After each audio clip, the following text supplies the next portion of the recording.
اس کو پڑھیں گے تو اس کا صرف یہ غرض نہیں ہوگا کہ ہم اس حمد کو پڑھ کر امتحان میں اچھے نمبرات لائیں گے، جی بالکل نہیں، اچھے نمبرات تو ہمارے آئیں گے ہی، لیکن جب ہم اس حمد کو پڑھیں گے تو اس ذوق اور اس جذبے کے ساتھ پڑھیں گے، تاکہ اس حمد لکھنے والے کا جو غرض ہے وہ غرض ہوتا ہے کہ حصول ثواب۔ اللہ تعالیٰ کی تعریف کوئی کرتا ہے، نبی صلی اللہ علیہ وسلم کی تعریف میں کوئی نظم لکھتا ہے تو اس کا مقصد صرف یہی ہوتا ہے کہ اس سے اسے ثواب حاصل ہو، اور اس نظم کو اور اس حمد کو پڑھنے کا ہمارا مقصد یہ ہوگا کہ اس میں بھی ہمیں ثواب حاصل ہو۔ اس جذبہ اور اس نیت کے ساتھ ہمیں پڑھنا ہے تاکہ اس نظم کے لکھنے والے کا جو اصل مقصد ہے اس کی حصول یابی ہو، انہیں بھی ثواب ملے اور ہمیں بھی ثواب ملے۔ کیونکہ علم ایک ایسی چیز ہے کہ انسان جب اس دنیا سے رحلت کر فرما جاتا ہے، انتقال کر جاتا ہے، تو علم ہی ایک ایسی چیز ہے جو اس تک پہنچتا ہے۔ یعنی کہ اگر آپ علم حاصل کرتے ہیں پھر دوسروں تک اس علم کو پہنچاتے ہیں اور آپ انتقال کر کے اس دنیا سے چلے جاتے ہیں، تو اس علم سے، آپ کے دیے ہوئے علم سے اگر کوئی سیکھتا ہے، سمجھتا ہے، تو اس کا اجر و ثواب آپ کو ملتا رہتا ہے۔ تو آپ بھی بچوں یہاں سے جو ہے اپنے اندر یہ ذوق اور جذبہ پیدا کرے کہ جو بھی آپ سیکھیں گے صرف ایگزام کے جو ہے ایگزام کے پیش نظر نہیں، بلکہ آپ اپنے اندر کی جو اندر میں جو ہے صلاحیت پیدا کرنے کے لیے اور اندر میں جو ہے خوبی کو پیدا کرنے کے لیے، تاکہ آپ کو اس کا اثر ہو۔ تو چلیے ہم لوگ حمد کو پڑھتے ہیں اور اسے سمجھنے کی کوشش کرتے ہیں۔ حمد خدائے عز و جل، حمد خدائے عز و جل یعنی کہ عزت اور جلال والے خدا کی تعریف، ٹھیک ہے۔ شاعر لکھتے ہیں خالق دو جہاں ہے تو ایزد جل جلال ہے۔ ایک ایک جو ہے مصرع کو آپ سمجھنے کی کوشش کریں، ٹھیک ہے۔ خالق دو جہاں ہے تو ایزد جل جلال ہے، یکتا ہے تیری ذات پاک عالی و بے مثال ہے۔ یعنی دو جہاں کا خالق ہے، خالق مطلب بنانے والا، ٹھیک ہے۔ ایزد جل جلال ہے، جلال والا خدا ہے، ٹھیک ہے۔ یکتا ہے تیری ذات پاک، تیری ذات پاک کیا ہے؟ یکتا ہے، وحدہ لا شریک ہے، یعنی تو اکیلا ہے۔ عالی و بے مثال ہے، اونچا ہے، بلند ہے اور بے مثال ہے۔ تیرے ہی فیض باب سے ملتا ہے دو جہاں کو رزق، یعنی تیرے ہی کرم سے، تیری ہی مہربانی سے، تیرے ہی کرم کے دروازے سے ہمیں جو ہے رزق ملتا ہے، دونوں جہاں کو رزق نصیب ہوتا ہے۔ سب کی حیات و موت کا مولا تجھے خیال ہے۔ اللہ کی تعریف کرتے ہوئے شبنم کمالی لکھتے ہیں کہ تیرے ہی فیض سے جو ہے دونوں جہاں کو رزق ملتا ہے، تیرے علاوہ رزق دینے والا کوئی نہیں ہے۔ سب کی حیات اور موت، جتنے بھی لوگ زندہ ہیں، جو بھی مر رہے ہیں، ان سبھی چیزوں کا خیال صرف اور صرف کس کو ہے؟ وحدہ لا شریک آپ کو ہے، ٹھیک ہے، خدا کو ہے۔ قدرت خاص کا تیری عکس ہے بزم کائنات، یہ جو پوری دنیا بنی ہوئی ہے، ٹھیک ہے، یہ سیارے، یہ ستارے، یہ کہکشاں، یہ دنیا، یہ زمین، یہ آسمان، یہ سارے چیز جو بھی بنا ہوا ہے، شاعر کہہ رہا ہے یہ تیرے قدرت کی جو ہے ایک عکس ہے۔ اس عکس جیسے تصویر ہم آئینہ میں دیکھتے ہیں، پرچھائی ہوتی ہے، تو اللہ کی قدرت کی یہ تصویر ہے، یہ ہمیں بتا رہا ہے کہ اللہ کی کتنی بڑی قدرت ہے۔ اسی لیے جب ہم دنیا کے ان چیزوں پر غور کرتے ہیں تو ہمیں اپنے خالق کی پہچان ہوتی ہے۔ تو شاعر کہہ رہا ہے کہ قدرت خاص کا تیری عکس ہے بزم کائنات، یہ جو بزم ہے، یہ جو کائنات کی دنیا ہے، یہ تمہاری قدرت کی جو ہے ایک پرچھائی ہے، ایک مثال ہے اور اس کا گواہ ہے۔ کونوں مقام جلوہ گر تیرا ہی ایک جمال ہے، کونوں مقام جلوہ گر تیرا ہی ایک جمال ہے، پوری دنیا میں جو ہے تیرے ہی جلوہ جو ہے تیرا ہی جلوہ ہے، ٹھیک ہے۔ قائم ہے تیرے حکم سے آج بھی نظم زندگی، یعنی یہ جو زندگی کا نظم ہے، موت ہے، حیات ہے، یہ جو زندگی چل رہی ہے، اس کا جو ایک نظم ہے، یہ تیرے ہی جو حکم سے چل رہا ہے، اور تیرے علاوہ کسی کے حکم سے یہ نظم چل نہیں سکتا۔ تیرے سوا کہیں ملے تو یہ زندگی محال ہے۔ اگر ایسا کوئی سوچتا بھی ہے کہ تیرے سوا کوئی کہیں زندگی ہے تو یہ بالکل محال ہے، یہ ہو ہی نہیں سکتا، ٹھیک ہے۔ صاحب عقل و فہم کو ناز ہے تیری ذات سے، جس کے پاس بھی تھوڑی سی عقل ہے اور سمجھ ہے، عقل مطلب عقل اور فہم مطلب سمجھ، تو صاحب عقل و فہم کو ناز ہے تیری ذات سے، یعنی تیری ذات پر جو ہے جس کو بھی عقل ہے اور جس کو بھی تھوڑی بہت سمجھ ہے اسے فخر ہے، اسے ناز ہے۔ نام سے تیرے دو جہاں واقف حال و قال ہے، تیرے نام سے دونوں جہاں اچھی طرح سے واقف ہے اور اس کا گواہ ہے۔ ٹھیک ہے, لاکھ برس اگر کوئی حمد و ثنا تیری کرے, ٹھیک ہے, لاکھ برس اگر کوئی حمد و ثنا تیری کرے, یعنی تیری اگر تعریف لاکھوں برس تک کرتے رہے, پوری زندگی نہیں, لاکھوں سال تک, کروڑوں سال تک اگر کوئی تعریف کرے, ہو سکے حق ادا تیرا ممکن نہیں محال ہے, تو تیرے تعریف کرنے سے تیرا حق ادا ہو جائے گا. یہ بالکل محال ہے, ممکن ہی نہیں ہے کہ تیری تعریف کر کے کوئی تیری تعریف کو مکمل طور پر کر سکے. یہاں پہ جو ہے شبنم کمالی جو ہے اپنی کمزوری بیان کر رہے ہیں, انسان کی کمزوری یہ بیان کر رہے ہیں کہ انسان لاکھوں سال تک اگر تیری تعریف کرے پھر بھی تیرا حق ادا نہیں کر سکتا ہے, اتنے جو محتاج اور مجبور ہے. تو آپ دیکھ سکتے ہیں, میں نے جیسے شروع میں کہا کہ اللہ کی تعریف کرنے کے ساتھ ساتھ کچھ اشعار میں جو ہے شبنم کمالی نے اپنی مجبوری, اپنی کمزوری اور انسان کی کمزوری کو بیان کیا ہے, محتاجگی کو بیان کیا ہے. اس کے بعد پھر کچھ دعائیہ کلمات جو کہ آگے آنے والا ہے. ظلمت دہر میں ہمیں نور سحر کی ہے تلاش, یہ بالکل یہ جو اگلا مصرع ہے آپ سنیے سے, ظلمت دہر میں ہمیں نور سحر کی ہے تلاش, یعنی یہ جو اندھیری دنیا ہے, یہ جو اندھیرا زمانہ ہے, یہاں پہ نور سحر, سحر کا مطلب صبح ہوتا ہے, صبح کی روشنی کی تلاش ہے. اس پورے اندھیری دنیا میں ہمیں ایک صبح کی کرن, صبح کی روشنی کی تلاش ہے. لطف و کرم کی ایک نظر مولا یہ عرض حال ہے, ابھی کی جو میری حال ہے اس وقت کی یہ گزارش ہے کہ آپ ایک لطف و کرم آپ ہم پر کر دیں, ہمیں ایک اندھیری دنیا سے نکال کر جو ہے صبح کی جیسی کرن ہوتی ہے, صبح کی جیسی روشنی ہوتی ہے, ایسی روشن دنیا میں لے کر چل. مقصد نیک میں صدا کر دے ہمیں تو کامیاب. یہ دعا کا ایک طریقہ ہوتا ہے. جب بھی آپ دعا کریں تو آپ خصوصی کسی چیز کے لیے دعا نہ کریں کہ اللہ مجھے یہ دے دیں یا اللہ مجھے یہ دے دے, اس طرح کی دعا نہیں کرنی چاہیے, کیونکہ ہمیں نہیں معلوم کہ کون سی چیز ہمارے لیے اچھی ہے. ہمارے لیے کون سی چیز اچھی ہے صرف میرے خالق کو اور آپ کے اور ہمارے خالق کو معلوم ہے. اسی لیے بچوں, جب بھی آپ دعا کریں تو آپ رب سے یہ دعا کریں کہ میرا جو نیک مقصد ہے, جو میرے لیے بہتر ہے, آپ میری ان دعاؤں کو قبول فرما اور آپ اسے ہمیں عطا کر. تو شاعر یہاں پہ کہہ رہا ہے کہ مقصد نیک میں صدا کر دیں ہمیں تو کامیاب, جو ہمارا نیک مقصد ہے تو اس میں ہمیشہ ہمیں کامیابی عطا کر. ٹھیک ہے, کیونکہ ہو سکتا ہے انسان کے کچھ مقصد ایسے ہوتے ہیں جو کہ نیک نہیں ہوتے, لیکن اگر آپ اس کے لیے دعا کر رہے ہیں تو وہ ہمارے لیے اور آپ کے لیے بوال جان بن سکتا ہے. اس لیے نیک مقصد کے لیے ہمیشہ دعا کرنی چاہیے. تو مقصد نیک میں صدا کر دے ہمیں تو کامیاب, تیرے حضور خاص میں اپنا یہی سوال ہے, تیرے خاص حضور میں, تیرے خاص دربار میں میرا یہی ایک سوال ہے کہ ہمیں ایک نیک مقصد میں کامیابی عطا فرما. شبنم بے نوا کو بھی دے دے عروج بندگی, اس خاموش شبنم بے نوا, یہاں پہ شبنم نے اپنا تخلص استعمال کیا ہے, تو اپنے بارے میں کہہ رہا ہے کہ شبنم بے نوا کو, بے نوا کا مطلب خاموش ہوتا ہے, تو شبنم بے نوا کو بھی دے دے عروج بندگی. بندگی مطلب اللہ کی عبادت, تو عروج بندگی مطلب اللہ کی عبادت اور ریاضت کی سب سے بلند مرتبہ. ٹھیک ہے, تو عروج بندگی اللہ کی عبادت, یعنی تیری عبادت کا, تیری ریاضت کا, تیری قربت کا سب سے جو ہے سب سے اعلیٰ مقام اور بلندی عطا فرما, تاکہ میں اس حد تک تیری عبادت اور بندگی کر سکوں.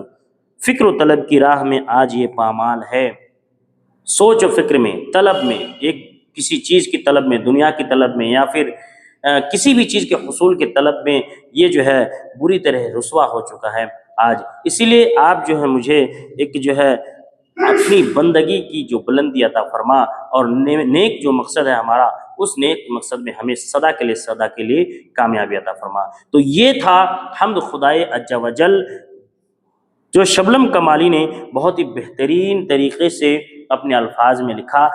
اور انہوں نے یہ کہا بھی ہے کہ چاہے کتنوں بھی ہم تعریف کر لیں اپنے رب کی پروردگار کی, لاکھوں سال تک اگر کوشش کر لیں پھر بھی ہم اس کا حق ادا نہیں کر سکتے ہیں. اور اللہ نے خود کلام مجید میں فرمایا ہے, جس کا مفہوم یہ ہے کہ اگر انسان پوری کائنات کے جو درخت ہیں اس کو قلم بنا لے اور سمندر کو سیاہی بنا لے تو اللہ کی تعریف کو لکھ کر ختم نہیں کر سکتے.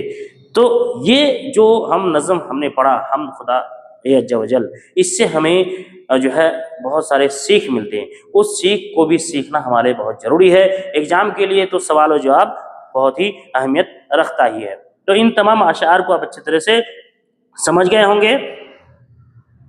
چلیے اب ہم لوگ جو ہے اس کے کچھ مختصر سوالات ہیں اس کو دیکھ لیتے ہیں, تاکہ ایگزام میں جو آپ آبجیکٹو کے لیے جو ہم آگے کے ویڈیوز میں لے کے آئیں گے اس کا آبجیکٹو، تو یہ جو سوال جواب جب آپ کریں گے تو آپ کا آبجیکٹو آٹومیٹکلی حل ہو جائے گا۔ اور بچوں یہ بہت ہی امپورٹنٹ جو ہے چیپٹر ہے، اس چیپٹر سے لگ بھگ 10 سے 15 نمبر کا سوال آپ کا لڑ جاتا ہے، ٹھیک ہے۔ تو پہلا جو سوال ہے، حمد کسے کہتے ہیں، 5 جملے میں لکھیں، ٹھیک ہے۔ 5 جملوں مطلب 5 نمبر کا ہو گیا، آپ اسے ایک جملہ میں لکھیں گے تو آپ کو 2 نمبر کا۔ تو حمد کا لغوی معنی ہے اللہ کی تعریف، اللہ پورے کائنات کا خالق ہے اور انسان ہر دم ان کا محتاج ہے، لہٰذا اللہ کی تعریف، بڑائی، کبریائی اور خدا سے اپنی محبت و عقیدت کا اظہار جس نظم کے ذریعے کیا جاتا ہے اس نظم کو کہا جاتا ہے حمد۔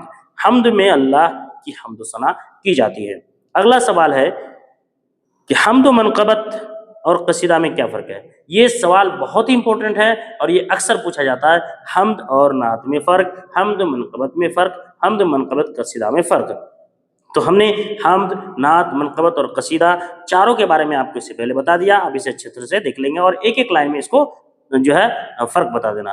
حمد وہ نظم جس میں صرف اللہ وحدہ لا شریک کی تعریف کی جاتی ہے، یعنی خدا کی تعریف کی جاتی ہے اور اس کی صفات بیان کی جاتی ہیں۔ منقبت وہ نظم جس میں بزرگان دین، خلفائے راشدین اور اولیاء اللہ کی تعریف و صفات بیان کی جاتی ہیں۔ قصیدہ وہ نظم جس میں کسی بھی شخص کے اوصاف حمیدہ کو بیان کیا جاتا ہے، ٹھیک ہے۔ اور نعت جس میں نبی صلی اللہ علیہ وسلم کی تعریف بیان کی جاتی ہے۔ اگلا سوال ہے تیسرا نمبر، شبنم کمالی کے 3 شعری مجموعوں کے نام بتائیے۔ جیسے کہ میں نے پہلے ہی کہا تھا یہ سوال بہت ہی امپورٹنٹ ہے۔ شبنم کمالی کے مختلف شعری مجموعے شائع ہوئے ہیں، ان میں 3 مجموعہ جیسے انوار عقیدت، ضیاء عقیدت اور صحبہ عقیدت ہے، ٹھیک ہے۔ اگلا سوال ہے حمد اور نعت میں بنیادی فرق ہے۔ دیکھیے یہ سوال پھر آ گیا، حمد میں صرف اللہ کی تعریف کی جاتی ہے، یہ بنیادی فرق ہے، اور نعت میں محمد صلی اللہ علیہ وسلم کی تعریف کی جاتی ہے، مدح بیان کی جاتی ہے یا پھر مدح سرائی کی جاتی ہے۔ شبنم کمالی کے شاعرانہ خصوصیات بیان کیجیے۔ جناب شبنم کمالی ایک مذہبی فکر کے شاعر تھے، ان کے مذہبی منجوات خاص طور پر نعتیہ شاعری کے کئی مجموعے شائع ہوئے ہیں۔